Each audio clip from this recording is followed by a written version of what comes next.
Gumbo Malone was trying to figure out why his coffee maker was making sounds like a dying outboard motor when Consuelo Ramirez came running down the dock in her housekeeper. S's uniform, tears streaming down her face like she'd just watched the last episode of a telenovela. "Mr. Malone, please, you have to help me." She clutched a soggy tissue and spoke in rapid-fire Spanish before switching to English.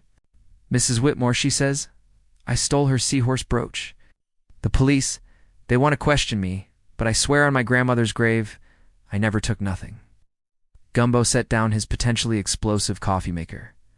"What kind of brooch?" "Is worth $50,000. Real diamonds and emeralds, shaped like a seahorse. Mrs. Whitmore's great-grandmother got it from some Russian prince or something. She'll wear it to all the fancy parties." "When did it go missing?" "Yesterday morning. I was cleaning her bedroom, and she was showing it to me, talking about how beautiful it was. Then she put it somewhere safe and forgot where. She thinks I stole it because I'm the only one who knew about it." "Any idea where she might have put it?" Consuelo threw up her hands. "Could be anywhere. Last month, she put her car keys in the freezer because she said they looked hot. Week before that, she tried to feed her goldfish a sandwich because she thought they looked hungry. 20 minutes later, Gumbo was standing in the marble foyer of a mansion that looked like it had been designed by someone who'd watched too many episodes of Lifestyles of the Rich and Famous. Mrs. Penelope Whitmore was about 5, with silver hair that had unmoved since the Carter administration, and enough jewelry to open her own store. "Mr. Malone, thank goodness you're here. That girl stole my seahorse brooch. It's been in my family for generations. Tell me about the last time you saw it." "Yesterday morning, I was showing it to Consuelo's sweet girl, terrible thief, and I remember thinking how the diamonds sparkled like little stars. She wandered over to a massive aquarium that took up half the wall. I was going to wear it to the yacht club luncheon, but then I put it somewhere safe. Any idea where?" "Well, that's the problem. I can't remember, but it has to be somewhere in the house. Things don't just disappear." "Have you checked the usual places?" "Jewelry box, safe, dresser drawers. Of course, I've torn the house apart. It simply vanished." She tapped the aquarium glass, and a school of tropical fish scattered like guilty teenagers. "The only explanation is that Consuelo took it." Gumbo watched the fish swim around their underwater castle. "Nice aquarium." "Oh, thank you. It's my pride and joy. I've got angelfish, clownfish, and even a few seahorses. They're such delicate creatures, you know. They can't survive out of water for more than a few minutes." Something in her voice made Gumbo look closer at the aquarium. Swimming among the coral and plastic plants were several small seahorses, their tiny bodies swaying with the current. "Those are real seahorses?" "Oh yes, I special ordered them from a place in Miami. They're very particular about their environment.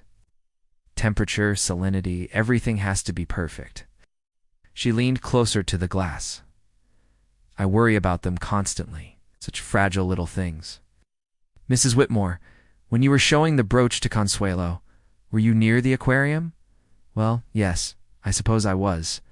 I always start my day by checking on my fish, making sure they're all healthy and happy. And you mentioned the seahorses are delicate, terribly so. They need constant care. I'm always worried one might get trapped outside the water somehow." She paused, looking confused. "Why do you ask?" Gumbo was already moving toward the aquarium, searching the bottom through the clear water. There, nestled among the decorative coral, something sparkled that wasn't quite right. "Mrs. Whitmore, I think we found your brooch." "What? Where?" "In the aquarium. It's right there, next to the plastic treasure chest." Mrs. Whitmore peered into the water, then her face went through several interesting color changes. "Oh my goodness. Oh dear. Oh no. You put it in there, didn't you?" "Well, you see, when I was looking at it yesterday, I was thinking about how it was shaped like a seahorse, and I saw my real seahorses swimming around, and I thought maybe the brooch seahorse was lonely.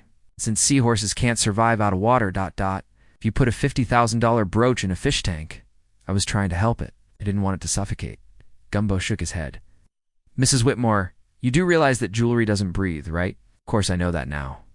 But yesterday I was having one of my foggy moments, and it seemed perfectly logical at the time.